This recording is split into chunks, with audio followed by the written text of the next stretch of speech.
Nations Championship week number 2, folks. Japan up against Ireland. It is a home game for the Japanese, but it has been played in Newcastle, so it's a shorter trip for the Irish lads as they were already in Australia after last week's game, whereas the Japanese lads have had to head down from Japan for this one. It's one of these new quirks. Well, I don't know if it's a new quirk, but it's a new competition which has its quirks, right? The Southern Hemisphere leg, the July leg of this competition, just means there's so much travel for the Northern Hemisphere coming towns. I mean, Japan's in the Southern Hemisphere leg, even though it's a Northern Hemisphere team. So it's a bizarre one. Obviously, Japan have agreed to move this game. It's not ideal for them because it's not really a home game. Although Eddie Jones, I think, in a bit of a rant saying it's Ireland wielding all the power at World Rugby getting the game moved so that they would reduce their own air travel.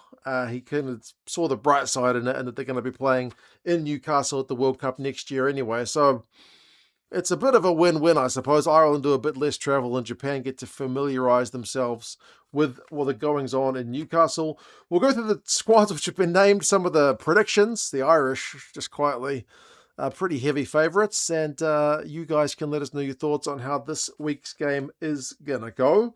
If you missed it, last week, Japan beat the Italians in a pretty good performance. They didn't quite nab the 4-try bonus point, but they won the game comfortably enough.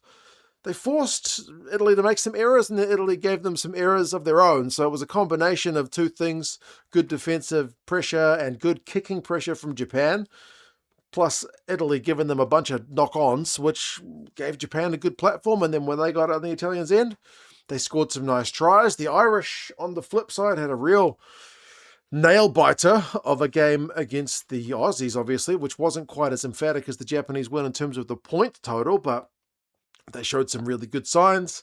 They had some good maul tries and some, post-contact meters and the absence of Caelan Doris and whatnot. So areas to work on. But yeah, how will they go against Japan is going to be a really interesting one. The Japanese have kept their squad remarkably stable.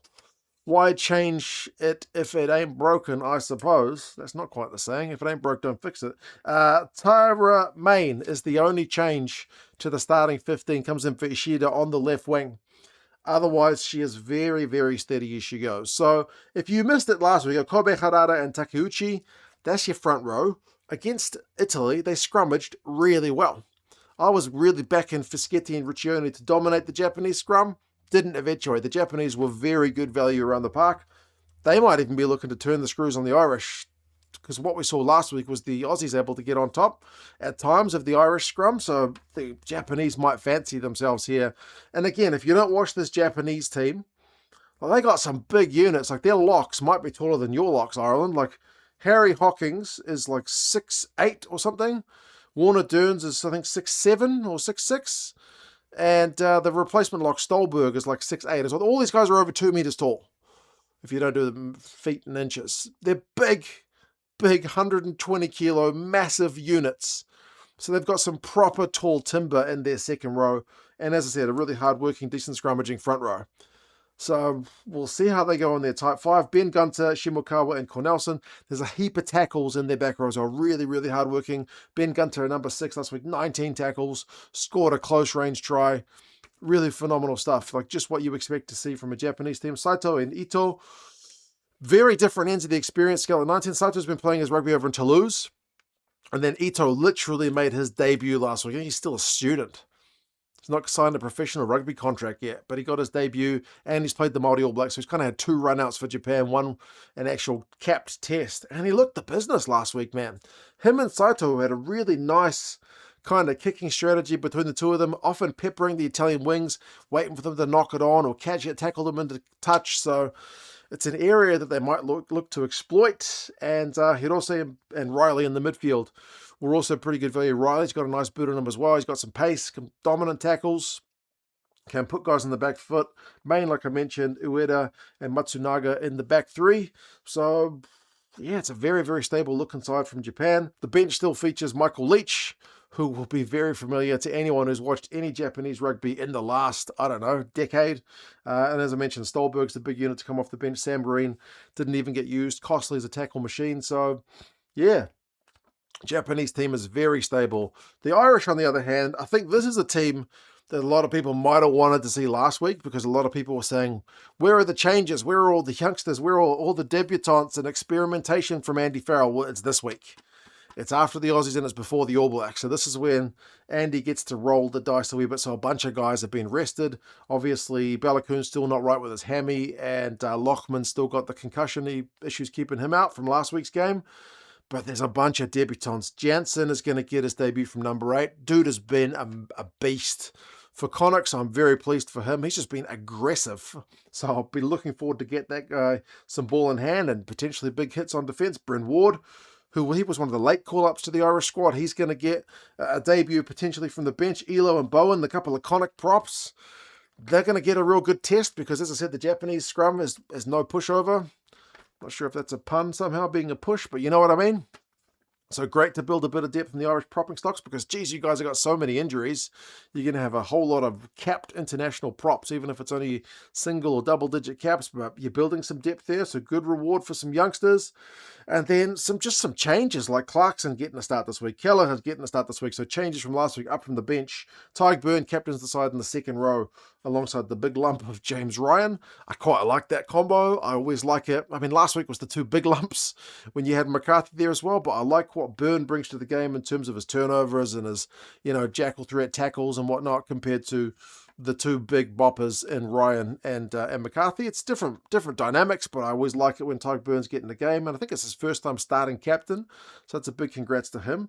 It's also his 50th cap for Kelleher as well, so a big congrats to him as well. Jack Conan shifts to 6. Timoney.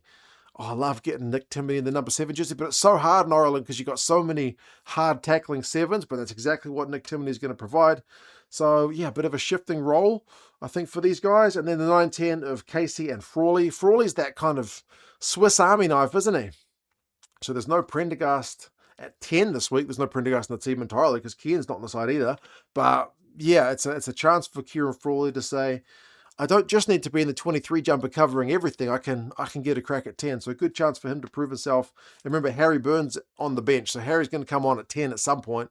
So Kieran's got kind of limited-ish time to prove his worth. McCloskey is one of the few survivors from last week. He was outstanding, I thought.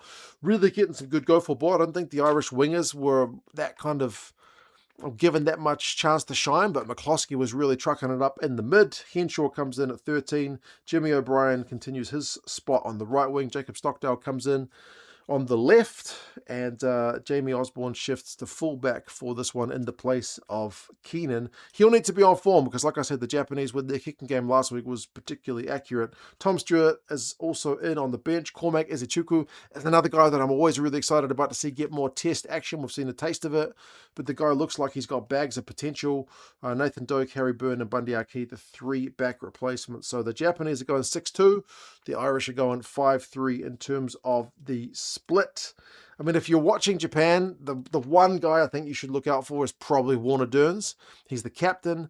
He's their big lock. He gets charges down. He was their top ball carrier last week. He scored a try last week. He's the top line-out guy. He's really disruptive at line-out time. He is absolutely a phenomenal player. And apart from the debutants, like I'm really keen to see how Jensen goes. I mean, probably McCloskey on form at the moment. Maybe Conan as well, but yeah, McCloskey's been an outstanding form. Defenders beaten offloads and just everything. His run meters last week, really, really exciting from both teams. Stats-wise, Japan last week, scrum was very good, like I mentioned. Line-out was at 100% last week, which is a phenomenal stat when you've got a big guy like Zambonin in the opposition line-out who's a huge lump of a man in himself. They won 4 turnovers and tackled at 90%. A lot of kicking to their wings from both 9 and 10. The only area I think they'll be disappointed is they honestly didn't get the bonus point. They had enough in that game to get the bonus point, but they didn't quite get that done. For the Irish, they dominated the territory. They got the 22 entries, the maul going. The scrum will be interesting, but yeah, they missed like 4 lineouts, which I think is too high. They need to get the set piece, both scrum and lineout, a bit better. Like the Six Nations lineout numbers for Ireland were very good, but they dropped down a notch in this Australian game. And as many 22 entries as they got, the conversion rate was probably a bit lower than they would have liked. But if they can dominate territory like they did against the Aussies, they'll be literally putting themselves in the right end of the field to get a good result against Japan. Recent history between the sides among the last 5, there is the one famous Japanese win at that home World Cup back in 2019, but everything else is going Ireland's way, including, 41-10 the last time they met last year in Europe. There's a 60 points to 5, there's a 39-31, so there's a mixture of games, but it tends to go Ireland's way when these two teams meet. The average is 38 points to 16. And that's kind of how the predictions go. If we look at the bookies, they are saying Ireland by 20. The rugby forecast algorithm's going a step further and saying the Irish by 23. As I said, it is on a neutral venue in Newcastle. I think there's still tickets available for that one if you happen to be in the neck of the woods and want to go watch some test match rugby. Andrea Piatti, the Italian, is the ref. Fingers crossed he has a good game, because I'll admit he's not my favourite ref in the world, but we'll give the guy a chance. It's maybe a little bit of a less pressure game this week for him than like a Lions tour, which is also ref. But anyway, you guys let us know your thoughts, or if you're an Irish fan, are you happy with all the changes that Andy Farrell has made? As I said, sandwiched between the Aussies and the All Blacks tests. If you're a Japanese fan, how confident are you that this largely unchanged team can knock off the Irish at neutral Newcastle? You guys take care, and I will talk to you guys again soon. See you later.